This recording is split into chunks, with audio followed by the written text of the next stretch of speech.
আসসালামু আলাইকুম। তোমরা যারা 2026-27 শিক্ষাবর্ষে ঢাকা বিশ্ববিদ্যালয়ে ভর্তি পরীক্ষা দেবে, তোমাদের কিন্তু অফিসিয়ালি সার্কুলারটা প্রকাশ পেয়ে গেছে। ঠিক আছে, তোমাদের পরীক্ষাটা কবে হবে, কত তারিখ থেকে কত তারিখে আবেদন চলবে, এবং তোমাদের এক্সামটা হবে কোন প্যাটার্নে, A to Z, অর্থাৎ তোমার ঢাকা বিশ্ববিদ্যালয় 2026-27 শিক্ষাবর্ষে ভর্তি সম্পর্কিত যত প্রকার প্রশ্ন আছে A to Z এই ভিডিওতে আলোচনা করব। এই ভিডিওটা শুরু থেকে শেষ পর্যন্ত দেখলে তোমার ঢাকা বিশ্ববিদ্যালয় ভর্তি সম্পর্কে একটা প্রশ্ন থাকবে না বাকি। ঠিক আছে, সকল প্রশ্নের অ্যান্সার এখানে পেয়ে যাবে, তাই অবশ্যই ভিডিওটা শুরু থেকে শেষ পর্যন্ত দেখবা। দেখো, তোমাদের কিন্তু অফিসিয়ালি বিজ্ঞপ্তি প্রকাশ পেয়ে গেছে। দেখো, তোমাদের আবেদন চলবে কবে। দেখো, তোমাদের আবেদন শুরু হবে 11 নভেম্বর দুপুর 12টা থেকে। 11 নভেম্বর দুপুর 12টা থেকে তোমাদের আবেদন শুরু হবে। ঠিক আছে, এবং আবেদন শেষ হবে 25 নভেম্বর। অর্থাৎ তোমরা টাইম পাচ্ছ কয়দিন? 15 দিন। ঠিক আছে, 15 দিন তোমরা টাইম পাচ্ছ। 11 নভেম্বর থেকে 25 নভেম্বর পর্যন্ত তোমাদের আবেদন চলবে। দেখো, মোট কতটি ইউনিট আছে ঢাকা বিশ্ববিদ্যালয়ে? তোমার মোট ইউনিট আছে 5টি। ঠিক আছে, এবার ঢাকা বিশ্ববিদ্যালয়ে মোট 5টি ইউনিটে ভর্তি পরীক্ষা অনুষ্ঠিত হবে। কি কি দেখো, কলা ও আইন ও সামাজিক বিজ্ঞান, কলা আইন ও সামাজিক বিজ্ঞান ইউনিট, বিজ্ঞান ইউনিট, ব্যবসায় শিক্ষা ইউনিট, চারুকলা ইউনিট এবং আইবিএ ইউনিট। ঠিক আছে, এই মোট 5টি বিভাগ আছে। দেখো, আবেদনের ক্ষেত্রে তোমার এসএসসি অবশ্যই হতে হবে 21, 22, 23, 24-এর মধ্যে। ঠিক আছে, এসএসসি 21, 22, 23, 24, এবং এইচএসসি হতে হবে 26। এইচএসসি যাদের 25 আছো তারা আবেদন করতে পারবে না। এইচএসসি অবশ্যই তোমার 26 হতে হবে যারা এবছর এইচএসসি পরীক্ষা দিছো। আর এসএসসির ক্ষেত্রে তোমাদের 21, 22, 23, 24 আবেদন করতে পারবা। এরপরে দেখো এ ইউনিট, এখানে বিজ্ঞানের ইউনিট। ঠিক আছে, বিজ্ঞানের ইউনিট, এখানে বিজ্ঞানের জন্য সিট আছে 1851টা। ঠিক আছে, 1851টা, এবং 70টা সিট আছে যারা বিভাগ পরিবর্তন করে পরীক্ষা দেবে। তাহলে কি বুঝলাম, ঢাকা বিশ্ববিদ্যালয়ে বিভাগ পরিবর্তনের সুযোগ আছে। ঠিক আছে, তোমার বিজ্ঞানের ইউনিট যেহেতু এখানে, এজন্য বিজ্ঞানের সিটি সবচাইতে বেশি 1851টা, এবং 70টা সিট আছে যারা মানবিক এবং ব্যবসায় শিক্ষা শাখা থেকে পরীক্ষা দেবে বিভাগ পরিবর্তন করে তাদের জন্য। দেখো, তোমার এখানে এ ইউনিটে পরীক্ষা দিতে এসএসসি এবং এইচএসসি আলাদা আলাদা করে অবশ্যই 3.50 করে থাকা লাগবে, এবং মোট থাকা লাগবে 8.00। এখানে অনেকে প্রশ্ন করতে পারো যে এসএসসি এইচএসসি যদি 3.50 করে থাকে তাহলে তো টোটালে 7.00 হয়, তাই না? তাহলে তো 7.00 হলেই হচ্ছে, কিন্তু না। এখানে তোমার এসএসসি এইচএসসি যদি 7.00 হয়, তারপরেও তোমার মোট 8.00 থাকা লাগবে। এসএসসি এইচএসসি 3.50 ধরা হয়েছে যে তোমার একটাই রেজাল্ট খারাপ হইতেই পারে, তাই না? এসএসসি বা এইচএসসি একটা রেজাল্ট খারাপ হইতেই পারে, এই জন্য তোমাকে 3.50 দিয়েছে সর্বনিম্ন, যাতে তুমি আবেদনটা করতে পারো। কিন্তু আর একটাই তোমার বেশি রাখতে হবে যাতে মোট তোমার তোমার 8.00 হয়। ঠিক আছে, এরপরে আসো বি ইউনিট, এখানে সম্পূর্ণ মানবিকের ইউনিট। মানবিকের সিট আছে 3019টা। ঠিক আছে, মানবিকের জন্য সিট আছে 3019টা, এবং 1158টা সিট আছে যারা সায়েন্স এবং কমার্স থেকে পরীক্ষা দেবে। ঠিক আছে, তাহলে বি ইউনিটে তোমার মানবিকের সিট আছে 3019টা, এবং ব্যবসা শিক্ষা এবং বিজ্ঞানের সিট আছে 1158টা। এখানে তোমার এসএসসি এবং এইচএসসি আলাদা আলাদা 3.00 এবং মোট 7.50 থাকা লাগবে। সি ইউনিট, এখানে বাণিজ্যর ইউনিট সম্পূর্ণ ব্যবসা শিক্ষা শাখার। এখানে তোমার 1035টা সিট আছে বাণিজ্যর ক্ষেত্রে, এবং যারা বিভাগ পরিবর্তন করে পরীক্ষা দিবা, অর্থাৎ প্রত্যেকটা বিভাগে তুমি বিভাগ পরিবর্তন করে পরীক্ষা দিতে পারবা। ঠিক আছে, তাহলে বিভাগ পরিবর্তন করে যারা পরীক্ষা দিবা, অর্থাৎ তোমার সায়েন্স এবং আর্টস থেকে, তাদের জন্য সিট আছে 105টি। এখানে তোমার এসএসসি এবং এইচএসসি আলাদা 3.00 এবং মোট জিপিএ 7.50 থাকা লাগবে। এসএসসি এইচএসসি মিলে 7.00, সরি 7.50।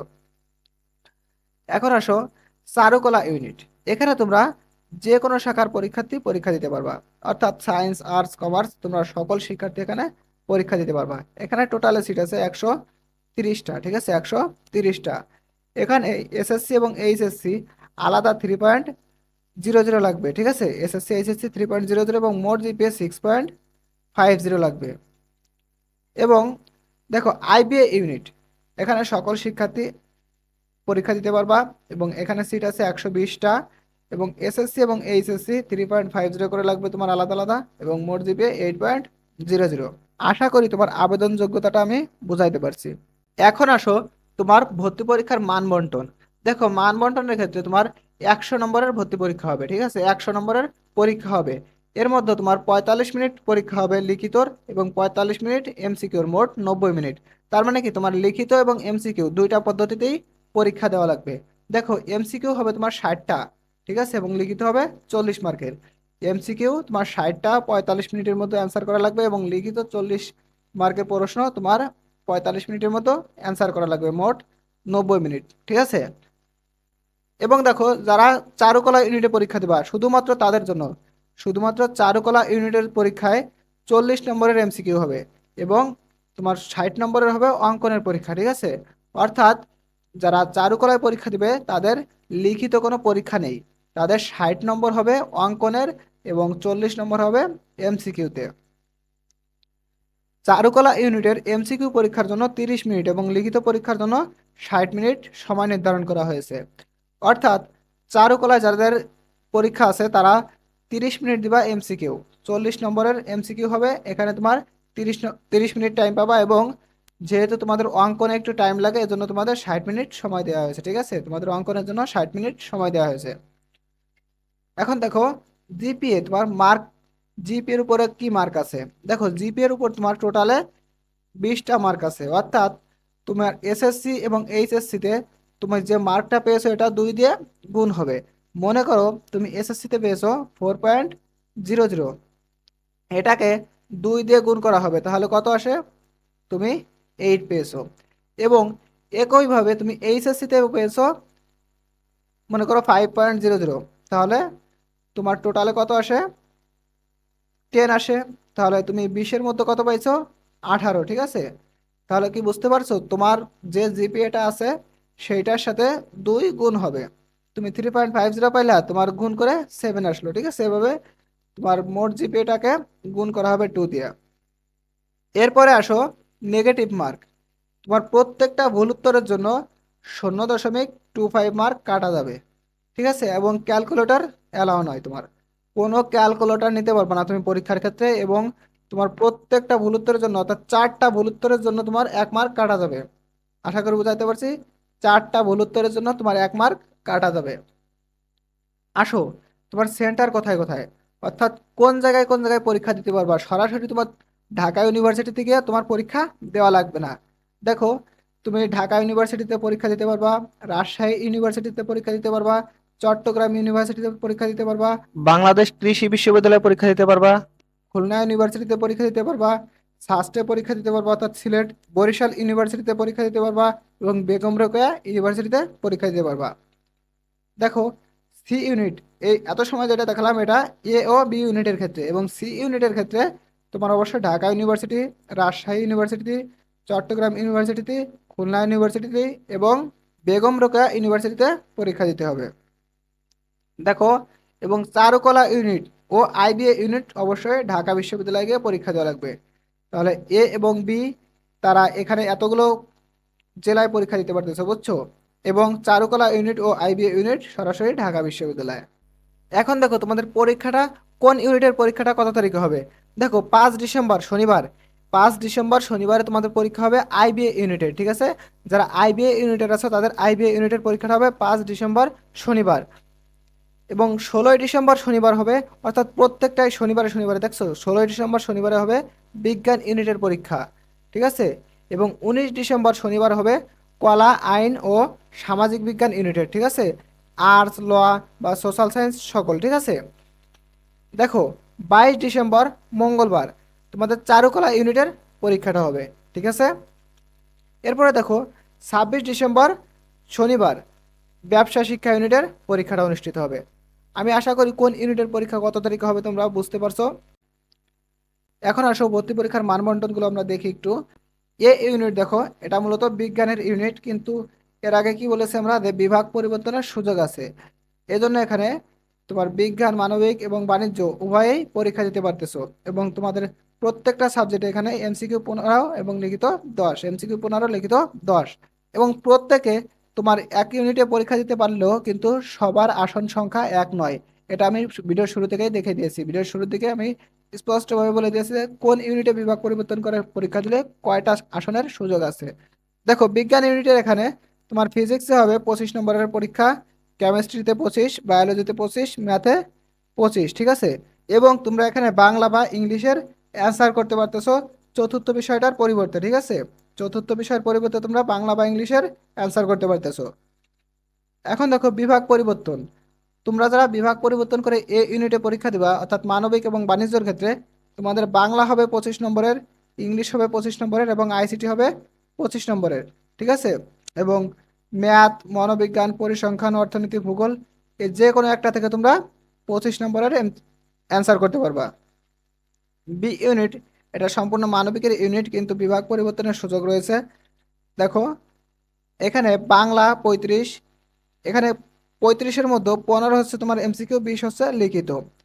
ইংলিশ 35, এর মধ্যে 15 এমসিকিউ এবং লিখিত 20, এবং জিকে 30। এখন দেখো চারুকলা ইউনিট, সকল শিক্ষার্থী, চারুকলা ইউনিটের সকল শিক্ষার্থী, এখানে সাধারণ জ্ঞান হবে 40 এবং ড্রয়িং 60। অর্থাৎ তোমাদের যে এমসিকিউ পরীক্ষাটা ছিল এটা সম্পূর্ণ সাধারণ জ্ঞানের উপর পরীক্ষাটা নেওয়া হবে এবং ড্রয়িংয়ে হবে 60। বাণিজ্যর ইউনিট, এখানে বিভাগ পরিবর্তনের সুযোগ রয়েছে। দেখো যারা বাণিজ্য থেকে পরীক্ষা দিবে, অর্থাৎ তোমরা বিভাগ পরিবর্তন করবে না, বাণিজ্যের ইউনিটে তোমরা বাণিজ্যের স্টুডেন্টই পরীক্ষা দিবা, তাদের ক্ষেত্রে এমসিকিউ হবে বাংলা 12, ইংলিশ 12, হিসাব বিজ্ঞান 19, ব্যবসায় সংগঠন 12, ফিনান্স বা মার্কেটিং থেকে 12। এবং লিখিত হবে বাংলা এবং ইংলিশ টোটালে 20, হিসাব বিজ্ঞান 7, ব্যবসায় সংগঠন 7, ফিনান্স বা মার্কেটিং থেকে 6। দেখো তারা বিভাগ পরিবর্তন করে পরীক্ষা দিবা, তাদের জন্য বাংলা 22, এর মধ্যে এমসিকিউ 12, লিখিত 10, ইংলিশ 22, এর মধ্যে এমসিকিউ 12, লিখিত 10, এবং আইসিটি 22, এর মধ্যে এমসিকিউ 12, লিখিত 10। দেখো গণিত, পরিসংখ্যান এবং অর্থনীতি, এখান থেকে তোমরা 34 নম্বরের অ্যান্সার করতে পারবা, যে কোনো একটা থেকে তোমার যেটা ভালো লাগে। তুমি যদি বলো স্যার আমি গণিত থেকে দেবো, তাও দিতে পারবা। তুমি পরিসংখ্যান বা অর্থনীতি, তোমার যেটা ইচ্ছা সেটা থেকে দিতে পারবা। দেখো এমসিকিউ, এমসিকিউ তোমার 24 নম্বরের এবং লিখিত 10 নম্বরের, ঠিক আছে। এগুলার এগুলার তোমার এমসিকিউ 24, লিখিত 10। এরপরে আসো আইবিএ ইউনিট, এখানে সকল শিক্ষার্থী সমান, আইবিএ ইউনিটে সকল শিক্ষার্থীর যোগ্যতা সমান। এখানে তোমার এমসিকিউ হবে 70 নম্বরের, ইংলিশ 30 এবং 5 নম্বর সেখানে 12, ম্যাথ 25 সেখানে 5 নম্বর 10, অ্যানালিটিক্যাল 15 নম্বর 5 নম্বর 6, লিখিত 30, এর মধ্যে argumentative writing, descriptive writing, critical writing এবং ড্রামেটিক রাইটার 30 নম্বর, এর মধ্যে তোমার 5 নম্বর 12। আশা করি বোঝাইতে পারছি। প্রিয় শিক্ষার্থীবৃন্দ, 2026 শিক্ষাবর্ষে তোমাদের ঢাকা বিশ্ববিদ্যালয়ে ভর্তি পরীক্ষা দিতে কি কি যোগ্যতা লাগবে, কত তারিখ থেকে তোমাদের আবেদন শুরু হবে, কত তারিখে আবেদন শেষ হবে, কত তারিখে তোমার কোন ইউনিটের ভর্তি পরীক্ষা অনুষ্ঠিত হবে, তোমরা কোন ইউনিটের স্টুডেন্ট কোন ইউনিটে গিয়ে পরীক্ষা দিতে পারবে, অর্থাৎ সকল ইউনিটে তোমরা পরীক্ষা দিতে পারবা কিনা, সেকেন্ড টাইম আছে কিনা, এ টু জেড তোমার এসএসসি এইচএসসি সাল কত লাগবে, এ টু জেড, এবং তোমার মান বন্টন, পরীক্ষার মান বন্টন, তোমরা পরীক্ষা দিবে, পরীক্ষা দিতে কোন ইউনিটের স্টুডেন্ট গুলা কোন কোন সাবজেক্ট গুলা পরীক্ষা দিতে পারবা, ঠিক আছে। এ টু জেড সকল বিষয়ে আলোচনা করেছি। আমি আশা করি এর বাইরে তোমাদের আর কোনো প্রশ্ন করাই লাগবে না, আমি এমন ভাবে ভিডিওটা আলোচনা করেছি। এর বাইরে যদি তারপরে তোমাদের কোনো প্রশ্ন থাকে অবশ্যই কমেন্ট বক্সে প্রশ্ন করে দেবে, আমি তোমাদের উত্তর দিয়ে দেবো। আশা করি বুঝাইতে পারছি। প্রিয় শিক্ষার্থীবৃন্দ, শিক্ষা সম্পর্কিত যে কোনো সঠিক নিউজ সবার আগে পেতে কিংবা সকল বিশ্ববিদ্যালয় ভর্তি সার্কুলারটা সকলের আগে পেতে অবশ্যই আমাদের চ্যানেলটা সাবস্ক্রাইব করে রাখবা এবং ফেসবুক থেকে দেখলে অবশ্যই ফলো দিয়ে রাখবা। ভালো থাকো তোমরা সবাই, আল্লাহ হাফেজ।